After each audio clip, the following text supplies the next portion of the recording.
आज मैं आपको 3 शक्तियों के बारे में बताना चाहती हूँ कि परमेश्वर एक ही है, वो दो नहीं है, अनेक नहीं है। मैं एक ही हूँ, अनेक नहीं हूँ, लेकिन आपकी माताजी हूँ, मेरे पति की पत्नी हूँ, मेरे बच्चों की माँ हूँ, आपकी अलौकिक माँ हूँ, उनकी लौकिक माँ हूँ। इसी तरह परमात्मा के भी 3 अंदाज हैं, 3 एस्पेक्ट्स हैं। पहले अंदाज से वो साक्षी स्वरूप है, वो साक्षी हैं अपने शक्ति के खेल के, जिससे वो देखते हैं। उसे हम ईश्वर कहते हैं और उनकी शक्ति को हम ईश्वरीय शक्ति कहते हैं या ईश्वरी कहते हैं। हमारे सहयोग में उसे हम महाकाली की शक्ति कहते हैं। जिस वक्त उनका ये साक्षी स्वरूपत्व खत्म होता है, माने जब वो और कुछ देखना नहीं चाहते, वो नापसंद करते हैं, जब वो अपनी आंख मूंद लेते हैं अपनी शक्ति के खेल से, उस वक्त सब चीज खत्म हो जाती है। इसीलिए उस शक्ति को हम लोग संहारक शक्ति कहते हैं। असल में संहारक नहीं है, लेकिन वो सारे संसार के कार्य का नियोजन करती है और उसे खत्म करती है।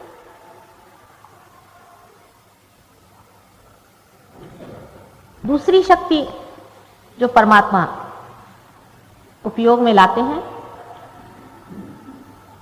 वो है उनकी सृजनात्मक शक्ति, जिससे वो सारे संसार की रचना करते हैं। उसमें बड़े बड़े ग्रह तारे,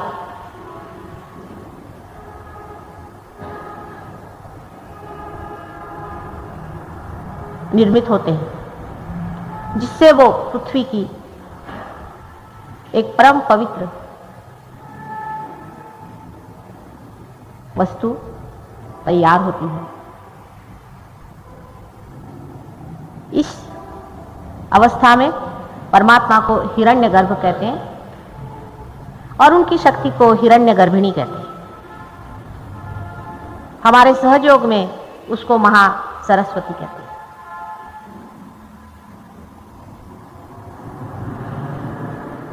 तीसरी परमात्मा की जो शक्ति है, वो विराट स्वरूप, विराट शक्ति है, जिस शक्ति के द्वारा संसार में जीव पैदा होते हैं, उनकी उत्क्रांति यानी इवोल्यूशन होता है।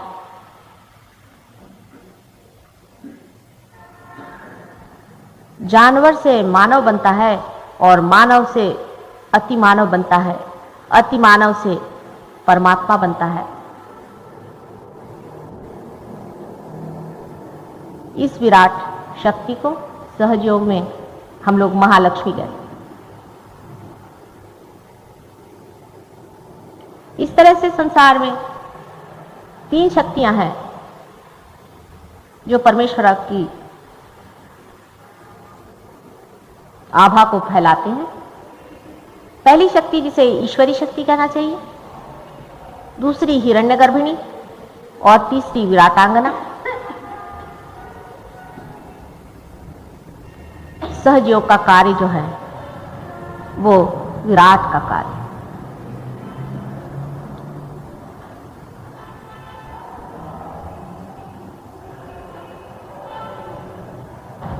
मनुष्य के अंदर भी परमात्मा ने ये तीनों ही शक्तियां दी। एक शक्ति से मनुष्य जो कुछ भी मरता है उसे संचित करता है, वो महाकाली की शक्ति है। एक शक्ति से जो भविष्य के लिए वो चिंतन करता है, प्लानिंग करता है, थिंकिंग करता है, सोचता विचारता है, वो महासरस्वती की शक्ति है। और जिस शक्ति के द्वारा वो उत्क्रांति पाता है, इवॉल्व होता है,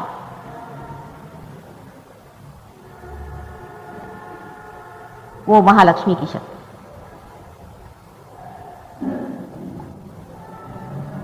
इन तीनों शक्ति का मिलाप विराट शरीर में, उसके सहस्त्रार में, वही आदि पुरुष है और उसी जैसे मनुष्य को बनाने की पूर्ण व्यवस्था परमेश्वर ने की हुई। सिर्फ महालक्ष्मी शक्ति प्राणी मात्रों तक तो अपना कार्य सुव्यवस्थित करती रहती है, वो उसमें चयन करती है, चॉइस करती है और ठीक लोगों को, ठीक जानवरों को एक हद तक उत्क्रांति तक पहुंचा देती है। पर मनुष्य की दशा पर आने पर उसको पूर्णतया स्वतंत्रता मिल गई कि वो अपनी चेतना में, अपनी अवेयरनेस में अपना ही उत्क्रांति का पथ खोजे और जाने कि उसकी कैसी उत्क्रांति हो गई। न तो जानवर अपनी उत्क्रांति की बात सोचता है, लेकिन मनुष्य ही यह सोचता भी है और उसे देख भी सकता है, जान भी सकता है जब उसके हाथ से ये वाइब्रेशंस आने। मंजिल तो आ गई है, आप लोग आंगन में आ खड़े भी हैं। इतना सरल सहज है सब कुछ, किंतु मनुष्य ने ही अपने को बड़ा कॉम्प्लिकेट कर लिया है, बहुत ही ज्यादा विक्षिप्त कर लिया है। मनुष्य के लिए बहुत कठिन हो जाता है कि वो सादगी से रहे, भोलेपन से।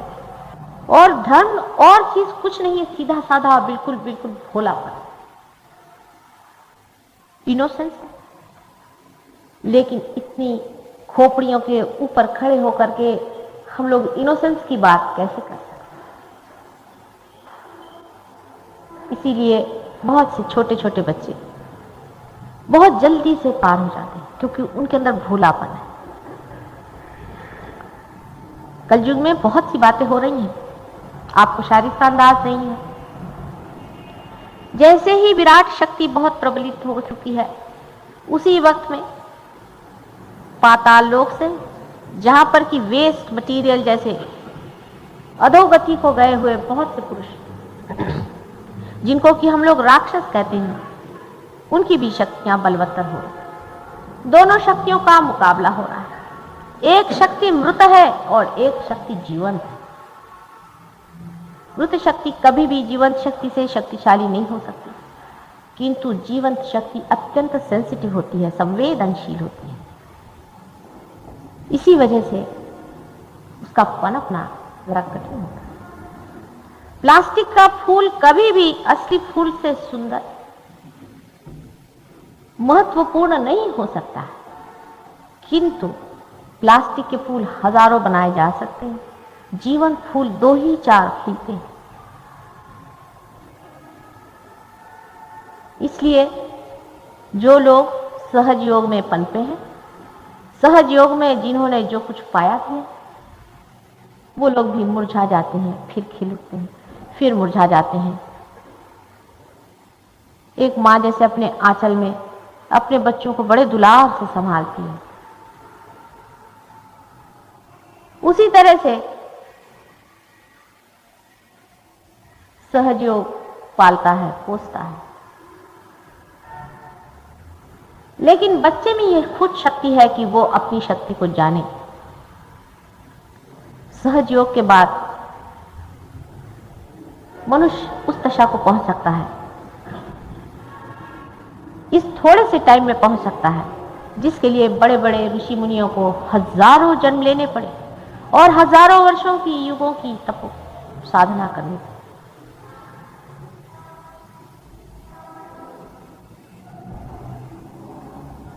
हम लोगों के परम भाग्य कि समय हम सब लोग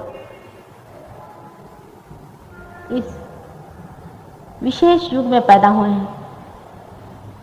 सामान्य ही लोग हैं, असामान्य कार्य के लिए पैदा हुए। असामान्य पर्दे के पीछे ही हैं, सब आपकी मदद कर रहे हैं, लेकिन सामान्य को विराट ने चुना हुआ है अपने सहस्त्रार पे बैठाने के, क्योंकि सामान्य में शक्ति है असामान्य होने की।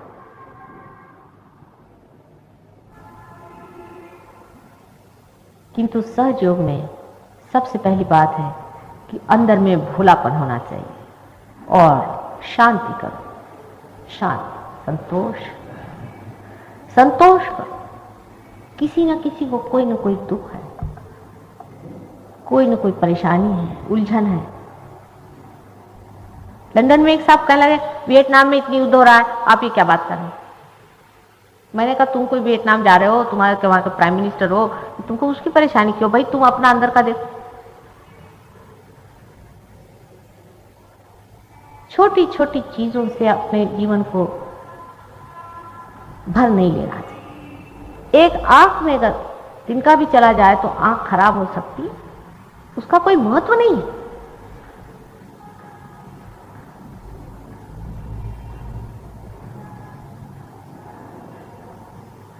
शांत, क्योंकि वो समय आ गया है जब परमेश्वर का राज्य इस संसार में आने वाला है। संतोष रखो। सहयोगियों को चाहिए कि और लोगों से ज्यादा शांतिपूर्ण रहें, संतोष से भरे रहें, खिले रहें और अपने आनंद से सारे संसार को भरते रहें।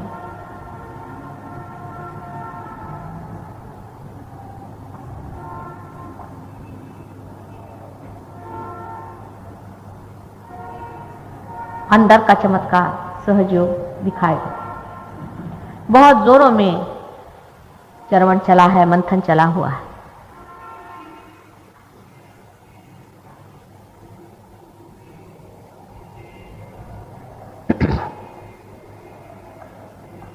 आप में से कोई लोग नए भी आए हैं यहाँ पर, कोई लोग बहुत पुराने हैं, कोई नहीं आते हैं, खट से कहां पहुंच जाते हैं, और कोई पुराने हैं यहीं बैठे। नितांत परमात्मा की असीम कृपा पर जिसको विश्वास है, जो जानता है कि सारे सृष्टि का रचयिता वही और सबको पार लगाने वाला वही है, वो एक क्षण में ही सहयोग में पार होके वहीं जाके जम जाता है, और एक बार जम जाता है फिर वो कभी भी उतरता नहीं। अपने विश्वास को दृढ़ करो, क्योंकि आपके हाथ से चीज बह रही है। आपने इसके करिश्मे और चमत्कार देखे हुए हैं। अपने पर विश्वास धरो, अपने को जानो। बहुत कुछ और भी हो रहा है। बहुत से बच्चे, छोटे छोटे बच्चे मैंने देखे हैं, जिनमें बहुत बड़े बड़े जीव जो कि आपके बाप दादे हैं वो जन्म ले रहे हैं आपकी मदद करने के लिए। 10-12 साल के अंदर में बहुत बड़े बड़े लोग इस संसार में आ जाएंगे। उनकी स्वागत की तैयारियां करिए।